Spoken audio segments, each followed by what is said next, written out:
46 casos só nos 3 primeiros meses deste ano e 299 no ano passado. Muitas vezes esse crime acontece em ambientes públicos. Como identificar? Nós vamos pedir ajuda à advogada especialista em direito das mulheres, Renata Bravo. Muito obrigado pela participação aqui no Bom Dia Espírito Santo. O que se caracteriza como uma importunação sexual, principalmente em locais públicos? Bom dia. Bom dia, Paulo. Bom dia, Mário, Vanessa, todo mundo que nos assiste. A importunação sexual a gente pode caracterizar como quase um crime subsidiário. O que eu digo isso? Se não houver outro crime mais grave, por exemplo, como um estupro, aí caracteriza a importunação, mas de forma mais didática, do senso comum do dia a dia. Alguns casos, atos libidinosos, né, que são praticados sem o contato, muitas vezes, daquela pessoa. Então, são praticados atos libidinosos direcionados a outra pessoa, sem o consentimento dela, para que essa pessoa que está praticando o ato satisfaça a própria lascívia, que a gente chama, né, o próprio prazer. Então, assim, um exemplo muito comum são os homens que se masturbam em coletivos, olhando para uma mulher, olhando para um homem, também pode acontecer, e aí aquela pessoa não está consentindo com esse ato, e então esse é um caso, por exemplo, de importunação sexual. E são muitos casos como esses que a senhora passou o exemplo agora, a gente tem mostrado aqui na TV Gazeta, e isso tem acontecido muito no Espírito Santo, então esses dados estão aí, realmente batem com o que a gente vê, infelizmente, na vida real mesmo. Agora, doutora, uma dúvida que fica sempre é sobre a diferença entre a importunação, o assédio, o estupro. Quais seriam essas diferenças? Bom, o assédio sexual no Código Penal, ele tem que caracterizar num ambiente de trabalho, numa questão de hierarquia, de subordinação. Então, a gente separa isso, não é o caso que a gente está tratando aqui.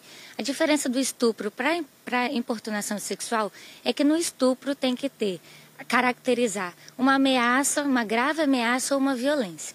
Então, na importunação sexual não existe isso. Essas pessoas, muitas vezes a vítima nem está vendo o que está acontecendo, aquele crime, mas o ato está sendo praticado. Então tem essa diferença da violência ou da grave ameaça.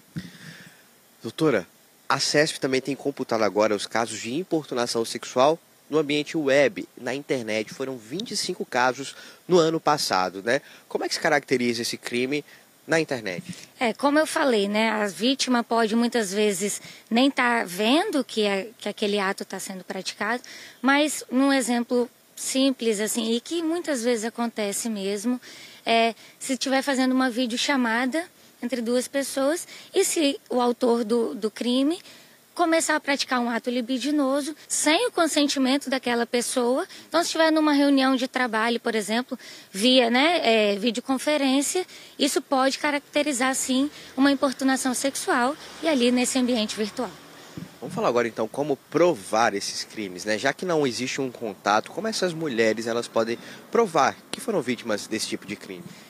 Como acontece muitas vezes, né, como a gente falou, no coletivo, no Transcol, se a vítima perceber que está acontecendo alguma situação que muitas vezes a gente identifica como constrangedora, filmar, isso é muito importante. Quem estiver perto também e estiver percebendo uma situação ruim, filmar, buscar a delegacia.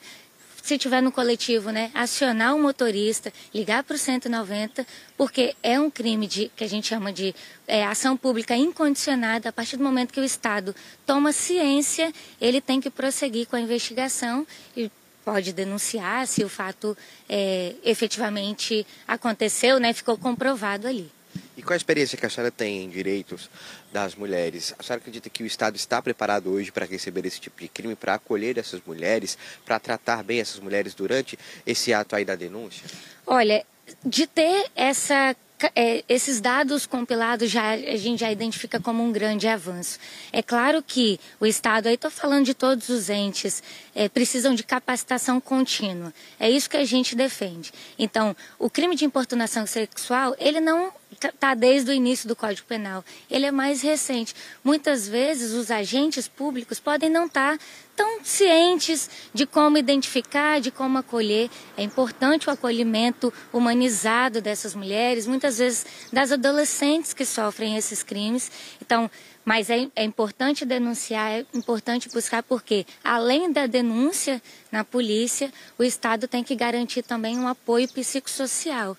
Então, com psicólogas, com assistentes sociais, porque muitas vezes os traumas são grandes e essa mulher precisa e tem esse acompanhamento. Rapidinho, só para a gente encerrar, quem é pego praticando a importunação sexual, qual a pena que pode pegar? De 1 a 5 anos. Prisão. Isso. Muito obrigado pelos esclarecimentos. Nós conversamos com a advogada especialista em Direito das Mulheres, Renata Bravo, que explicou aí sobre essas diferenças e como se caracteriza a importunação sexual. Lembrando que só neste ano, Mário e Vanessa, 46 casos foram registrados nos 3 primeiros meses. Eu volto com vocês.